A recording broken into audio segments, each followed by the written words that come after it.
What if I told you the most important thing to fight cancer isn't a drug, vitamin, or supplement? Is vitamin D.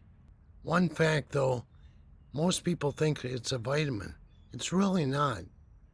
It's a pro-hormone that your body converts into a hormone. This hormone controls up to 200 different genes in your body. These genes help your immune system. Your immune system needs to be strong to fight cancer.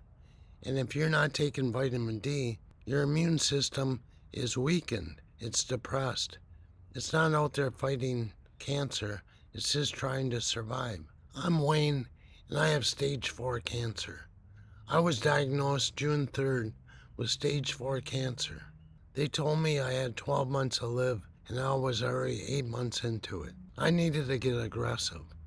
But I was already doing chemo, radiation, and surgery. I had 70 treatments of radiation. I had over 20 infusions of chemo. I had a 5-hour 3-surgeon neck dissection. I did everything on the medical side, but they never talked about nutrition. Well, I'm here to talk about it. There's important tools that you need to know about. One of them is vitamin D and works really well with immunotherapy. I use Keytruda, and vitamin D activate the T cells.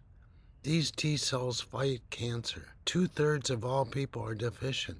This means vitamin D can help find and destroy cancer cells.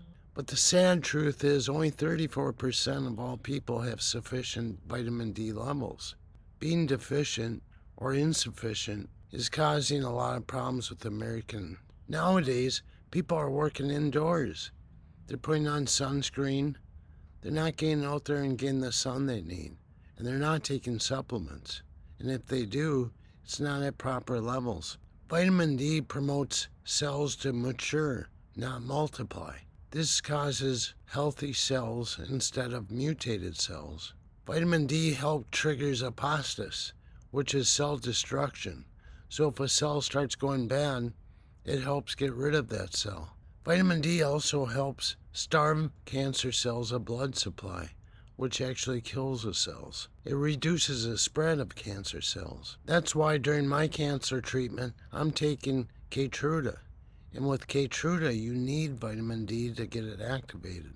How it works is Keytruda will remove the shield that's hiding the cancer cells, but if your vitamin D are at a deficient level, it won't go after them. What you need to do is boost your vitamin D to activate them to attack the cancer cells now that they can see it.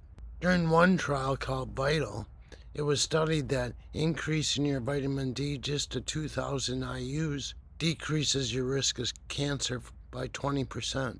To achieve this 20% reduction in cancer by increasing your vitamin D to 2,000 IUs, your body's able to fight cancer instead of being dormant. A German study also proved that there was a reduction in cancer by increasing the amount of vitamin D that you take. While it may not prevent the cancer from starting using vitamin D, it definitely makes cancer tumors less aggressive. So it's important to know your number, your level of vitamin D. Get tested frequently. Get a baseline to know where you're starting, set a goal, and then continuously test. You can work with your doctor on this.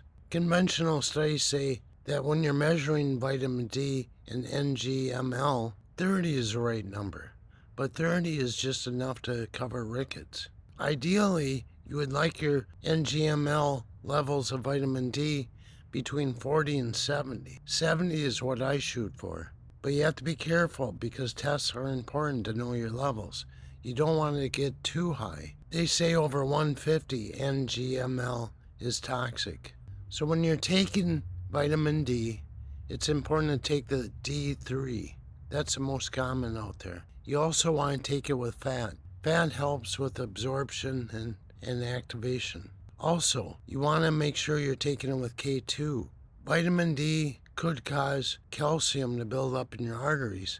The K2 moves that away into your fat cells. Zinc is another important element to take with vitamin D. Between magnesium and zinc, they give you everything you need to get the vitamin D going. Just remember, get tested. Know your levels of vitamin D. 2/3 of all Americans are deficient or insufficient of vitamin D. And when you're fighting cancer, vitamin D is an important tool in your toolbox. So let's get out there, get some sun. 20 or 30 minutes a day is enough without sunscreen to get your vitamin D levels up. And it feels good. You sleep better. You're more healthy. Overall, it feels good. That's why I try and get my morning sun here with vitamin D. I love it. It helps with my cancer fighting, and it just makes you feel good all day. It improves your mood, your sleeping, overall health. In addition to vitamin D, there's so much you can do to avoid or defeat cancer. Visit waynescancerjourney.com.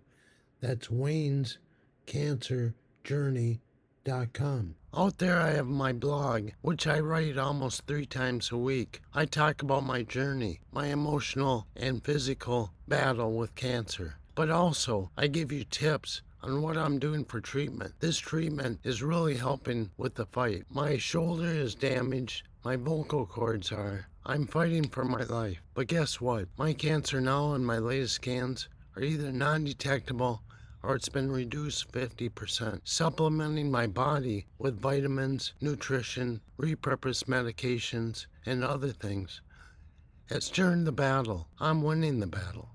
And you can too. Since 10% of all Americans have cancer, someone has cancer or knows someone with cancer. And I'm here to help you. Thank you for the time.